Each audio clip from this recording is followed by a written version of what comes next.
I'm Joanne Steffen, and this is my husband David, and we are from Rancho Cucamonga. Robert was a nice child, a kid that everybody enjoyed being around. We just didn't realize that he didn't think really good about himself, so we could never figure out why he didn't excel. He was very smart, and when he'd sit to do his homework, I'd say to him, "Why can't you do your homework?" And he says, "I don't know." We became aware of Robert using any sort of substance. I think it was his freshman or sophomore year in high school. I had to go pick him up from school because he had alcohol in his breath. We talked with him and we thought everything was okay. We didn't realize that we should be concerned and keep, getting ourselves educated and figuring out what was going on. Because we just thought, we're a family, we all get along, we participate in things together. We were active in the school PTA, we were active in anything that they did. He graduated from school, he went on to work, he was working at a job where he did really well. He was getting promotions, and then finally at one point he finally explained that he was hooked on heroin. And being myself, because I never did anything, I didn't understand that being hooked on heroin or any other substance could be a problem and hard to get off of. And then this company that he was working for had decided to give him a promotion and move him up to Fresno.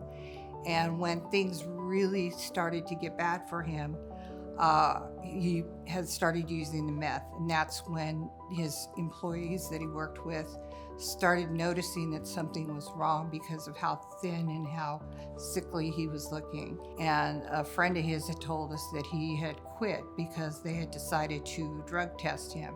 And I guess in his mind, he had decided that he knew he couldn't pass the drug test, and he just thought what to do. So he said, "I just quit." And he walked away from the job. And then just things got worse until he eventually decided, after about another year, to move back home. And then that is when we really found out what was really going on and how bad it was. Robert had overdosed in our home. I had found him, and somehow I revived him from an overdose. And when they took him to the ER that day, because I still didn't really understand what had happened, I wish that they would have had a person that could come up to the family or the mother or the father that's sitting there, just kind of in shock, and be able to know how to talk to me, explain, do you understand what's going on? And if you don't, can we help you with some literature, with some groups, how to help your loved one? Because this is going to be a long, tough road. The other thing that I wish that they had also clued us into was when you take them home from the hospital, if they go home with you after an overdose, to explain that they are dehydrated, that they're not going to make sure that they're getting any, liquids. And that same night, our son had a major seizure, which he stopped breathing, and we had to bring him back to life again that night. If they treated that kind of the same way as if somebody died in the hospital, the doctor would approach you. They would probably offer a grief counseling or something of that sort. If somebody's on their deathbed, they'd bring the priest in and, the whole 9 yards. But this is just like, okay, and then they just shove you out the door again. I realize now that I needed help just as much as my son needed help. And I wish that there had been somebody that would have sat down with me and explained, we know that your son needs help and this is the direction we should go in with him. But we understand that you need some help too. You need guidance. You need maybe a doctor to sit down and talk to you and see what you've gone through to guide you in your journey. I had happened to see on Facebook that there was a story that CNN was going to be doing on this woman that had started a support group for the moms. And after I joined the group, that is when my little awakening started to understand what was going on. For us to allow him to get his recovery, then we went to go get our own on our side.